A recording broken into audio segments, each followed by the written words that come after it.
Повысить уровень казахстанского экспорта в 1,5 раза. В Национальной палате предпринимателей презентовали проект национальной экспортной стратегии. Так, к 2020 году планируется увеличить экспорт казахстанских товаров на 15 миллиардов долларов. Для этого необходимо повысить товарную диверсификацию экспорта нашей страны. Это значит увеличить долю несырьевого экспорта, по примеру развитых европейских стран. По словам разработчиков проекта, важно и объяснить предпринимателям, каким критериям должны отвечать поставляемые на экспорт товары.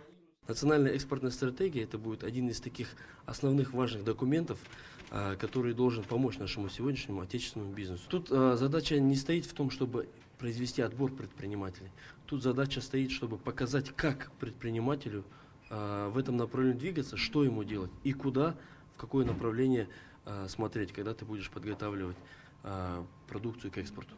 На сегодняшний день Казахстан занимает 42-е место среди мировых экспортеров. Объем экспорта за 2012 год составил более 86 миллиардов долларов. Республика – мировой лидер по экспорту урана, муки и цинка. Сегодня проект стратегии обсудили предприниматели, представители государственных органов и национальных компаний. Участники обозначили главные задачи стратегии, которую, как ожидается, по итогам всех предложений примут в мае этого года.